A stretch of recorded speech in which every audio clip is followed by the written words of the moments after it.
నమస్తే అండి. నమస్తే అమ్మ. శ్రీమాత్రే నమః. జయప్రద గారు, ఇంతకుముందు వీడియోలో మనం పూర్వాభాద్ర నక్షత్రం గురించి తెలుసుకున్నాం.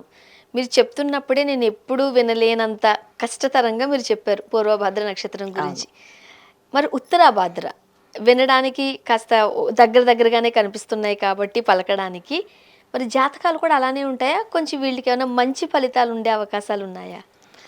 దీంట్లో మనం ఉత్తరాభాద్ర నక్షత్రాన్ని గురించి తీసుకుంటే అది పూర్తిగా 1, 2, 3, 4 పాదాలు మీనరాశిలో ఉంటాయి. హుహు. సో మీనరాశికి అధిపతి గురువు. ఈ నక్షత్రాధిపతి శనేశ్వరుడు. అంటే 2 కూడా సమఉజ్జీలైన గ్రహాలే. దానివల్ల ఏంటంటే వీళ్ళకి అన్నీ కూడా సమానంగా ఉంటాయని అర్థం. కష్టమైన సుఖమైన సమానంగానే ఉంటాయి. ఓకే. రాత్రి పగలు ఉన్నట్టుగా ఖచ్చితంగా వీళ్ళకి అలా ఉంటాయి. అమ్మ కష్టాలు పడుతున్నాం అనేసరికి సుఖం వస్తుంది అనుకుంటా. వస్తుంది. అమ్మ సుఖం అని సేద తీరే లోపల మళ్ళీ కష్టం వస్తుంది కష్టం అనుకుంటా. వస్తుంది. దీంట్లో మనం క్యారెక్టరిస్టిక్స్ తీసుకుంటే మళ్ళీ 80s, 90sలో పుట్టిన వాళ్ళందరూ చాలా పద్ధతిగా, బాధ్యతగా చదువు కానీ, ఒక బాధ్యతగా తీసుకోవడం కానీ, ఇంట్లో క్రమశిక్షణ కానీ, ఒక పద్ధతిగా వ్యవహారం చేసుకోవడం కానీ, ఇవన్నీ 100% ఉన్నాయి ఈ జనరేషన్ వాళ్ళు.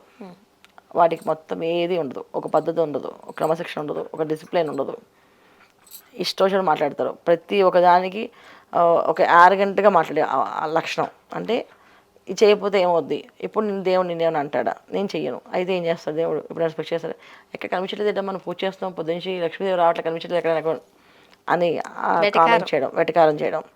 ఇప్పుడు జనరేషన్ పిల్లలు అలానే ఉన్నారు. ఎందుకు చేయాలి, దేనికి చేయాలి, కారణం చెప్పు అన్న. ఇప్పుడు దేవుడు దండం పెట్టుకుంటే ఎందుకు దండం పెట్టుకోవాలి, చెప్పు, కారణం చెప్పు అని పిల్లల్ని బాగా తల్లిదండ్రులు సతాయిస్తుంటారు పిల్లలు కొంతమంది. దాంట్లో ఉత్తరాభాద్ర నక్షత్రం వాళ్ళు ఎక్కువ. వాళ్ళకి అన్నిటికీ రీజన్స్ చెప్పాలి, లాజిక్స్ చెప్పాలి, చెప్తే కానీ చేయరు ఈ జనరేషన్ పిల్లలు. తర్వాత ఇప్పుడు ఏవైతే బీటెక్ చేసే పిల్లలు ఉన్నారో వాళ్ళు ఉద్యోగాలు చేయకుండా చెడు తిరుగులు తిరిగి వ్యసనాలు పాలైపోయి నానా హింస పెట్టేది కూడా వాళ్ళే. కొంతమంది తల్లిదండ్రులు బాగా ఏడిపిస్తారు. ఎలా అంటే ఈ చదువు చదువుతాను 2 ఏళ్ళు కట్టేస్తారు ఫీజు, మళ్ళీ అది నాకు వద్దు, నాకు నచ్చలేదు, నేను ఇంకో చదువు చదువుతాను, మళ్ళీ దానికి కట్టేస్తారు, అది చదవరు, దానికి కట్టేస్తారు, ఇది చదవరు. ఇప్పుడున్న జనరేషన్ పిల్లలందరూ అంటే మనకి 2000లో ఎవరైతే పుట్టారో వీరంతా ఈ ఈ రకంగానే నేర్పిస్తారు. దీంట్లో తల్లిదండ్రులకు అదృష్టం బాగుంటే పిల్లాడు బుద్ధిమంతుడి చదువుతాడు. ఇది వాడి అదృష్టం కాదు, తల్లిదండ్రులకు అదృష్టం. ఎందుకంటే తల్లిదండ్రుల జాతకానికి సంబంధించిన ప్రభావం పిల్లలపైన పడుతుంది. అయితే అందరికీ ఉండదు, 12 ఏళ్ళ వరకు ఉంటుంది. నిజంగా వాళ్ళ జాతకంలో మహాపుణ్యం చేసుకొని అదృష్టంగా ఉంటే పిల్లవాడు కాస్త దారిలో మాట వింటాడు. పిల్లైనా పిల్లవాడైనా ఇద్దరు కూడా. అమ్మాయి రఫ్ అండ్ టఫ్గా మాట్లాడుతుంది ఈ కాలం జనరేషన్ అమ్మాయి, అబ్బాయి రఫ్ అండ్ టఫ్గా మాట్లాడతారు. పేరెంట్స్ని ముఖ్యంగా చాలా ప్రశ్నలు వేసి హింసించేది వీళ్ళే. అందుకని ఈ జనరేషన్ పిల్లల్లో వాళ్ళు ఏ ప్రశ్న పేరెంట్స్ని అడగకుండా వాళ్ళ మటుకు వాళ్ళ జీవితాన్ని వాళ్ళు లీడ్ చేస్తున్నారు అంటే అది తల్లిదండ్రుల ఒక పుణ్యం, వీళ్ళ పుణ్యం కాదు, తల్లిదండ్రుల ఒక పుణ్యం. వీళ్ళ పడే కష్టాలు, వీళ్ళ పడే స్ట్రగుల్స్ వీళ్ళకి అన్నీ సమానంగా ఉంటాయి. వాళ్ళు సాఫ్ట్గా ఉన్నారు అంటే అది వాళ్ళ అదృష్టమే, తల్లిదండ్రుల అదృష్టమే. ఎందుకంటే చాలా వరకు పేరెంట్స్ని బాధ పెట్టేది వీళ్ళే. ఎవరైనా పేరెంట్స్ బాధ పెట్టకూడదు, కానీ వీళ్ళు కొంచెం ఎక్కువ పెడతారు. ఈ చదువు కదా, ఆ చదువు అని, లేకపోతే కొంతమంది వ్యసనాలకు లోనయ్యి, కొంత డబ్బు బాగుంటుంది తల్లిదండ్రులకి, వాడు ఆ ఫీజు ఈ ఫీజు కట్టేస్తారు, రాత్రి ఇప్పుడు వస్తాడు, ఫ్రెండ్స్తో అంటాడు, దాంట్లో తిరుగుతూ అంటాడు, బైక్ రైడింగ్స్ అని ఏవో ఉంటాయి కదా, మొత్తం అన్ని పనులు, చేయకూడని పనులన్నీ చేస్తుంటారు వీళ్ళు. ఇది ఈ జనరేషన్ పిల్లలే. ఇది మళ్ళీ మనకి 40s వాళ్ళు కాదు, 40 years ఉన్న వాళ్ళు కాదు, మళ్ళీ 70 years ఉన్న వాళ్ళు కూడా కాదు, చాలా పద్ధతి వాళ్ళు. వాళ్ళు చాలా బాధ్యతగా క్రమశిక్షణగా అన్ని విషయాలు క్షుణ్ణంగా ఇంట్లో ఉండేవాళ్ళు. ఎప్పుడైతే ఈ 2000లో 99, 2000లో పుట్టిన పిల్లలు ఉన్నారో వాళ్ళే ఈ పనులను చేసేది. మీరు అనేది అంటే కలియుగ ప్రభావం వీళ్ళపై బాగా పడింది అని. ఎక్కువగా వీళ్ళే సఫర్ చేస్తుంది, బాగా బాధ పెడతారు వీళ్ళు. ఇప్పుడు ఇలాంటి పిల్లలు అంటే మొండిగా క్వశ్చన్స్ చేస్తుండే పిల్లలు చదువులో రాణిస్తారా? ఎక్కడైనా చదువుతారు వాళ్ళు. అదే చదవరు. ఇన్ని సందేహాలు ఉంటే ఇంకేం చదువుతారు? స్కూల్కి వెళ్ళా సరిగ్గా చదవరు, సరిగ్గా రాయరు, హోంవర్క్స్ ఉండవు, క్లాసెస్ ఉండవు, ఈ ప్రాబ్లమ్స్ అన్నీ ఫేస్ చేయాలి. అయితే ఏంటంటే వీళ్ళకి లగ్నానికి గురువు బాగుంటే, గురువు యోగకారకుడై బాగుంటే, కాస్త జాతకంలో బలం బాగుంటే చదువుతారు. జనరల్ ఏంటంటే వీళ్ళు శని మహాదశతోటి పుడతారు. ఏంటి తర్వాత వచ్చే బుధ మహాదశ, అది ఒకవేళ బుధుడు బాగాలేదు అంటే చదువు రాదు. ఇక బుధుడు ఏదైనా వక్రించిన, స్తంభించిన, బుధుడు కొంచెం బాగాలేకపోతే ఖచ్చితంగా చదువు అనేది బుర్రలోకి ఎక్కదు. ఇంక ఇలాంటి వాళ్ళు ఉద్యోగాలు ఏం చేస్తారు? వాళ్ళే భారంగా మారుతారు ఈ కుటుంబానికి. ఇంకా ఉద్యోగాలు ఎక్కడ ఉన్నాయి? ఇంకా ఉద్యోగాల దాకా వెళ్ళట్లేదు మీరు. అదే ఉత్తరాభాద్ర నక్షత్రం పుట్టిన ఒక 50 ఏళ్ళ ఆయన చక్కగా రిటైర్మెంట్ అయ్యి అందరితో ఫ్రెండ్స్ అయ్యి అందరూ మీరు వెళ్ళకండి మీరు ఉండండి సార్ అని చెప్పి అంత ఫ్రెండ్షిప్ అంటే 50 ఏళ్ళకి అయినా రిటైర్మెంట్ స్టేజ్కి వచ్చినప్పటికీ అందరూ ఫ్రెండ్స్ మీరు లాగా ఉండాలి అయిపోతారు. బంధువుల్లా అయిపోతారు, స్నేహితులు బంధువుల్లాగా అయిపోతారు. అంత క్లోజ్గా మాట్లాడే అంత సర్కిల్ ఉంటే ఈ జనరేషన్ పిల్లలు ఎవరైనా సరే రఫ్ అండ్ టఫ్గా మాట్లాడి ఇష్టోషం మాట్లాడి నచ్చింది చేసుకుంటూ వెళ్ళిపోతుంటారు. అది ఈ జనరేషన్లో పిల్లలు మాత్రం తల్లిదండ్రులకు అదృష్టం బాగుంటేనే వాళ్ళు బాగుంటారు, లేకపోతే బాగుంటారు. అది ఈ ఉత్తరాభాద్ర నక్షత్రం వాళ్ళకి. ఇంత ఇబ్బందికరమైన పరిస్థితులు కదా ఈ ఈ ఇక్కడ పుట్టిన వాళ్ళు. అవును. మరి వాళ్ళ పెళ్ళి వివాహ జీవితం ఎట్లా ఉంటుంది? 90% పెళ్లి కాని నక్షత్రాల్లో ఇది ఒక నక్షత్రం అన్న. పెళ్ళి కాదు. ఇప్పుడు కొన్ని నక్షత్రాలు పెళ్ళిళ్ళు కావు. ఆ ఆ కొన్ని నక్షత్రాల్లో ఈ నక్షత్రం ఒకటి. మ్మ్.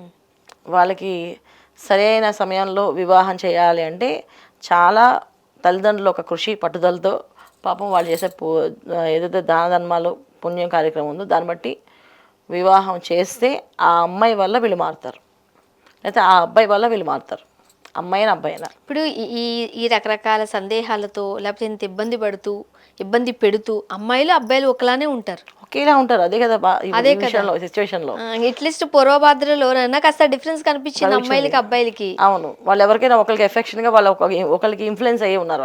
వాళ్ళు చెప్పింది మంచి అయితే మంచి, చెడు అయితే చెడు వింటారు వీళ్ళు. వీళ్ళు ఎవరికి ఇన్ఫ్లుయెన్స్ ఉండదు. వీళ్ళు ఎవ్వరు చెప్పినా వాళ్ళు దానికి ఇన్ఫ్లుయెన్స్ అవ్వరు. వీళ్ళ దగ్గర అన్ని లాజిక్స్తో మనం మాట్లాడాలి. ప్రతి విషయాన్ని లాజిక్లో ముడి వేస్తూ ప్రతిదీ చెప్తూ ఉండాలి. అది ప్రతిదీ నాకు కారణం కావాలంటారు. ఆ కారణం చెప్తూ ఉంటే అడుగుతూనే ఉంటారు సందేహాలు. పొన్ను ఎక్కడికైనా అంతం ఉంటుందంటే దానికి అంతం ఉండదు, అడుగుతూనే ఉంటారు సముద్రంలాగా. అది అంటే ఇక్కడ ఏంటంటే వాళ్ళు తప్పించుకోవాలి. వాళ్ళు అక్కడి నుంచి తప్పించుకోవడానికి క్వశ్చన్లు ఎక్కువ అడుగుతారు.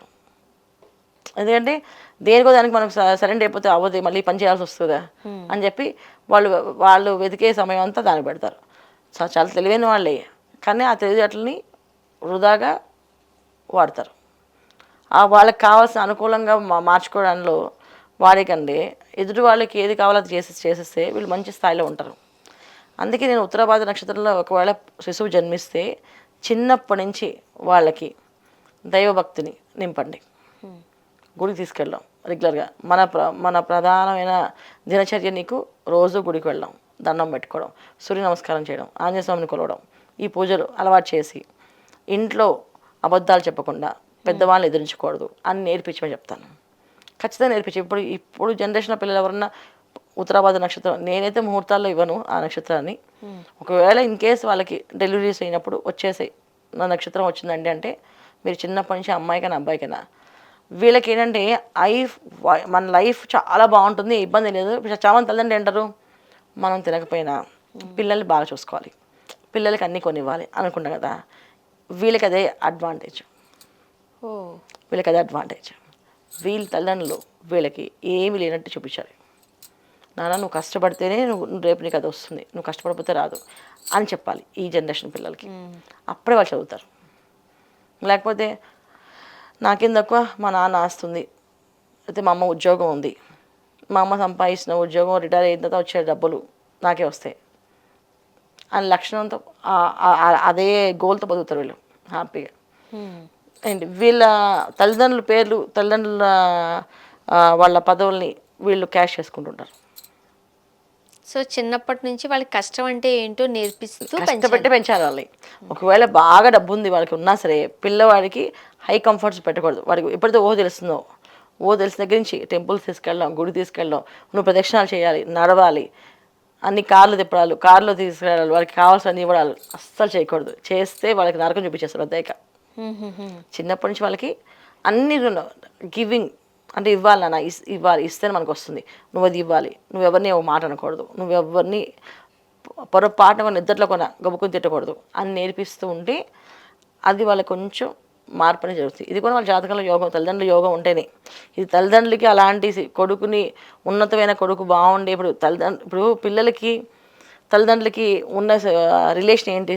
మామూలుగా వీళ్ళు కన్నారు, పెంచారు, ఏంటి వాళ్ళు బాగుపడితే పలానా వాళ్ళ తండ్రి, పలానా వాళ్ళ తల్లి అని చెప్పుకుంటారు, లేకపోతే పలానా వాళ్ళ తల్లి వాళ్ళ తాలూకా పిల్లలు వీళ్ళని చెప్పుకుంటారు. ఈ రెండు కాంబినేషన్సే కదా. ఈ రెండు కాంబినేషన్స్ జాతకాలు ఇద్దరికీ బాగుండాలి. అప్పుడు అట్లీస్ట్ ఎవరికో ఒకరు పేరు వస్తుంది. ఇప్పుడు పెళ్ళి అనేదే వీళ్ళకి కష్టం. ఒకవేళ పెళ్ళి అయ్యింది అనుకుందాం, అప్పుడు ఏంటి పరిస్థితి? అమ్మాయి జాతకం వల్ల మారుతారు వీళ్ళు, వీళ్ళు లేకపోతే అబ్బాయి జాతకం వల్ల అమ్మాయి మారుస్తాడు.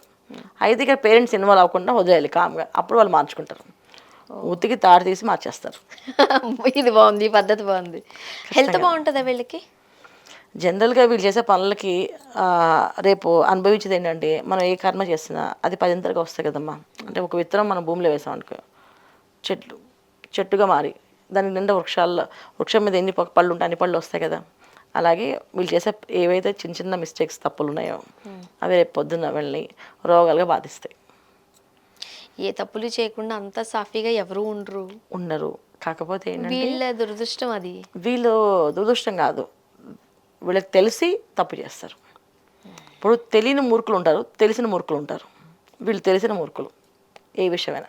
ఇది వీళ్ళు తెలుసు, ఇది చేస్తే నాకు దోషం అని తెలుసు వాళ్ళకి, అయినా నేను అవన్నీ పట్టించుకోను, నేను ఇలాగే ఉంటాను. అయితే ఏంటి నీకు, నీ ప్రాబ్లం ఏంటి అని మాట్లాడతారు. అక్కడితో వాళ్ళు స్టార్ట్ అయినట్టు కదా కర్మ. అది ఎదుటి వాళ్ళని ఏమీ అనకుండా మన పని మనం చేసుకుంటూ వెళ్ళాలి. ఒకటి. రెండు, తల్లిదండ్రులు ముఖ్యంగా వీళ్ళు ఏం అనకూడదు. అస్సలు చేయకూడని పనులు ఇవి. ఏ దేవీ దేవతను ఆరాధిస్తే వీళ్ళకున్న ఈ ఇబ్బందుల నుంచి కాస్త బయటపడతారు? వీళ్ళు జనరల్గా దేవుళ్ళని పూజలు అవి నమ్మరు నాన్న, అస్సలు వెళ్ళరు. గుడికి వెళ్ళారు అనడానికి మనం కామెంట్లు ఎవరన్నా రాసి పెట్టండి, మా అబ్బాయి గుడికి వెళ్తున్నారు, మా అమ్మాయి గుడికి వెళ్తుందని, నేను సంతోషిస్తాను ముందు. ఎందుకంటే అమ్మో, టెంపుల్కి వెళ్ళరు, అంత డిఫరెంట్. చాలా చాలా కష్టం, చాలా మొండి వాళ్ళేమో. వాళ్ళ గుడి తీసుకెళ్ళి చాలా పెద్ద టఫ్. అంటే చిన్నప్పుడు ఏదైనా తల్లిదండ్రులు లాక్కెళ్ళొచ్చేమో, కానీ వన్స్ ఒక ఏజ్ వచ్చిన తర్వాత, ఇప్పుడున్న పిల్లలు జనరేషన్స్ వాళ్ళు టీనేజ్ ఎప్పుడైతే వచ్చారో వాళ్ళు టెంపుల్కి వెళ్ళరు. ఆ గుడికి వెళ్ళడం, బొట్టు పెట్టుకోవడం అలాంటి పనులు ఏం చేయరు వాళ్ళు. అందుకని వీళ్ళు ఏం ప్రేయర్ చేయాలంటే, తల్లిదండ్రులు వీళ్ళ కోసం చేయవలసిన ప్రేయర్ చెప్తా. లగ్జరీ లైఫ్ ఎప్పుడు ఇవ్వకుండా సింపుల్ అండ్ సిటీ లైఫ్ వీళ్ళకి అలవాటు చేయడం. ఒకవేళ బాగా డబ్బు ఉన్నా సరే అది మీకు ఇవ్వను, నీకు పుట్టబోయే పిల్లలకి ఇస్తాను, ఇది నీకు ₹1 ఆస్తి మనకి రాదు అని చెప్పి గట్టిగా పేరెంట్స్ ఉండగలిగితే వీళ్ళు మారుతారు.